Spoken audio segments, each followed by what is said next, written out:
Hi, this is Brent, and I'm very, very pleased and excited to have a very special guest today on the Climate Guru podcast, Kimberly Haley-Coleman, the founder and CEO of GlobeAware. She helps coordinate people, individuals, families that go to different countries around the world to do volunteerism, or voluntourism it's really called, combining a personal trip with helping a community. So welcome, Kimberly. It's so exciting to have you here. Hello, Brent. Thank you so much for having me. It's volunteerism or voluntourism is a force for good, combining adventure, meaningful service, protect the environment.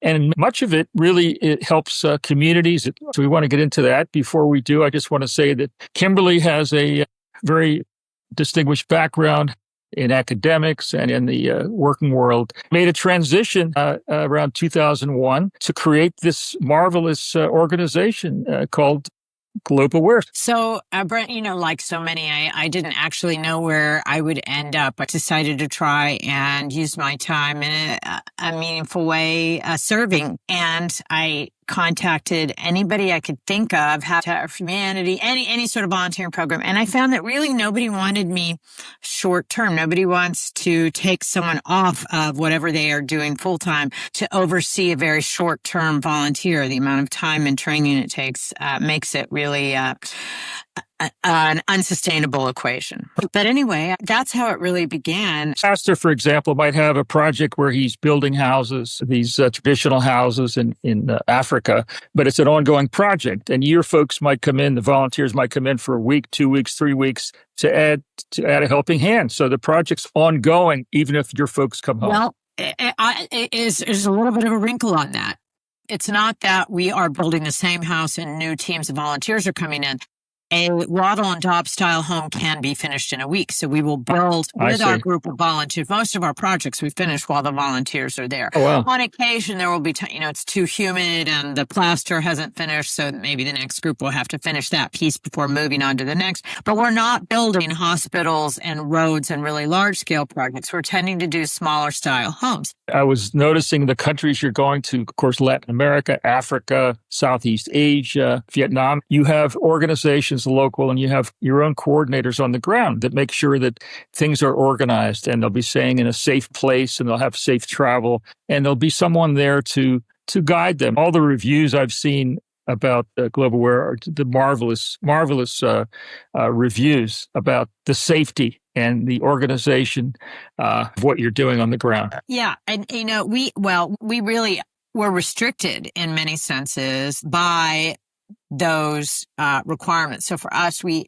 are only operating in environments we see as safe. So, we're not putting people high on ladders and operating heavy equipment and machinery. They're not handling bodily fluids because we are not Doctors Without Borders. We're not doing post-earthquake cleanup. That's really a very highly specialized, trained position. We're not paramilitary. So we cannot operate just because there's extreme need. We're not in Darfur, Somalia, Afghanistan, Palestine. As much as there may be need, that's not what we do. While we do have quite a breadth of where we serve, and Bhutan is such a great example, a country where people do have so much less materially than what someone from North America might be familiar with, but they really have an appreciation for life and the present that it can be hard for someone from North America to have. And we measure GDP as one of our guiding measures of what our country has done at any given moment. And Bhutan actually measures gross national happiness. Another way to measure the success of a country. Yeah. And you think, well, how do you do that? Well, they have very specific measures and everyone can tell you about them. Tell me what the project is in Bhutan. I'm just fascinated by you're going there. It's a small country, very little tourism, just beginning to pick up. Very, very safe. A lot of Buddhists in that place. So what are you doing in Bhutan? What are your folks doing there? First of all, it's special because we were invited there, back in 2019, 2020, right before COVID. And they were closed for a couple of years, but we were invited by His Majesty, the king there, King Wangchuck, and who gave up all of his power years ago. And people rioted in the streets for a couple of years asking him not to step down. He did step down. He lives in a very humble way. But we're working with Buddhist monks, schools, communities built, marketplaces that are covered for people to sell whatever, whether it's sewing or food or excess produce. We've been working on their first baseball diamond, and there's actually a Netflix series. There was a photo that went viral of kids in their national Bhutanese costumes playing baseball right in front of one of their big Buddha statues that went all around the world, and ESPN took off with it. Anyway, so there's all sorts of interesting things happening in Bhutan. Very peaceful, tiny little country wedged between two giants, China and India. Right. There couldn't be more cultural differences and language differences between North Americans and Bhutan. So how do you turn these vast cultural differences and language between the volunteer and the community into a positive, enriching experience for the volunteer and the community members? So, it's definitely what the week is about. I would say we never go, if somebody's in the Peace Corps for 27 months, they're going to learn more than you can in a week. So I need to say that up front. But first of all, we do start by providing orientation materials, of course, to our volunteers. Once they get there, our coordinator, most of our coordinators have been working with us for decades. And so they take our volunteers through an orientation process. And they're bilingual? They understand the local culture and language? They're always bilingual. They're bilingual with the volunteers the whole time. Again, you've got small groups of 10. And then every day, we begin the day with a cultural exercise, an issue that we'll discuss. It is designed to help people understand that local culture. So, for example, in Thailand, it's more offensive to show your impatience or anger than it is to be late.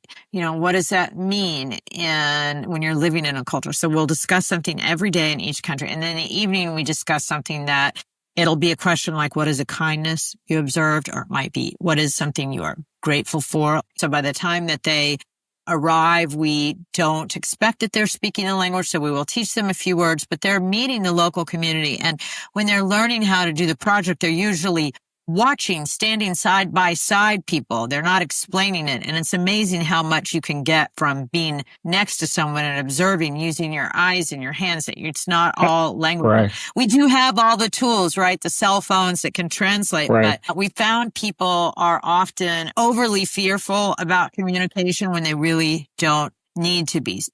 How do you gain the trust of the locals who might be illiterate in some countries? They live in local cultures and traditions, and they have traditional family values, and they're not familiar with the ways and the culture of North Americans. So how do you gain their trust so that you can really make a meaningful contribution? It's a great question because there can be hesitancy and natural distrust. Most, the communities know who we are. They recognize us and they know that we're coming to stand beside them. We're there to learn about their culture, honor their culture, not to change it. And they are choosing the projects and how we do them. They're choosing the materials. The buy-in comes from the indigenous communities. It's their choice. And so I think a lot of the trust comes from all of those factors. Wonderful. My podcast and my videos are focused mainly on environmental issues, sustainability issues. So can you give us one or two examples of the kind of projects you've done in these developing countries that have to do with protecting the environment or sustainability? Yeah. I'll give you an example. So an Adobe Lorena stove in Cusco, Peru, once you leave the city proper of Cusco, once you get toward the outskirts, you'll come across a whole lot of people with no running water, no electricity. And the way they're cooking, they've got open earth for their floors in their homes. They will go and collect whatever they can find in terms of firewood. They're cooking on the open floor because it's cold, warms their homes, but it also means they're breathing in all of that smoke. Right. It's not very hygienic and it takes a lot of firewood. Right. So we build these Adobe Lorena stoves. We didn't invent them, with a vent pipe to pull the smoke out. Mm-hmm. So it means now they're able to cook up off the floor. It takes 80% less fuel. So it helps in terms of reducing deforestation in the area. It keeps that fire, the fuel, and the warmth much more contained. So it's the kind of project where we're doing something very quickly that environmentally is helping, but it's also helping for the health of the humans living in that home because they're not breathing in all that smoke. Right. One of the big issues in Peru, Ecuador, and Bolivia is deforestation. So this is going to help slow that down. Wonderful. So one last question.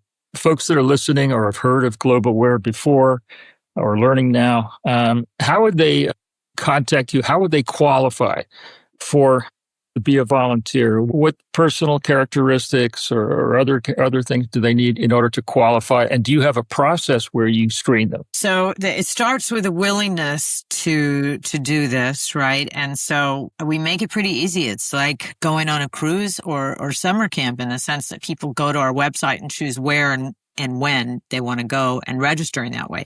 Usually they'll call us first, talk to somebody in our offices. In our materials, we point out there are certain locations. Cusco in Peru is one of them because it's a very high altitude that if somebody has any sort of breathing or asthma issues, it's very important for them to talk to their doctor before they go. But we're not putting our volunteers alone with children or in charge of the health of anyone. I just want to congratulate you again on this marvelous program that you've dedicated yourself to since 2001. Countries all over the world, every region of the world, you're doing so much good, not only for local communities, but for folks who travel. I was reading a quote by Mark Twain, and he said, "The best antidote to ignorance and prejudice is travel," especially for young people. So congratulations on what you're doing. And if somebody wants to contact GlobeAware, how would they do it? So anywhere you'd look with those words, GlobeAware, the biggest mistake people make is making it global. So Okay. Thank you, Brent, for saying GlobeAware, because we do, whether it's our website, it's globeaware.com, .org, .ca, our podcast, YouTube, Facebook, TikTok, all of it, Instagram, it's all GlobeAware.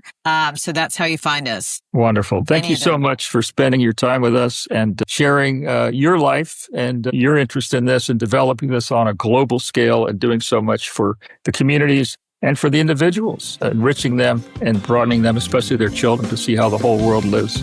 Thank you very much, Kimberly. Please do, Brent. Thank you so much for having me. I really appreciate it.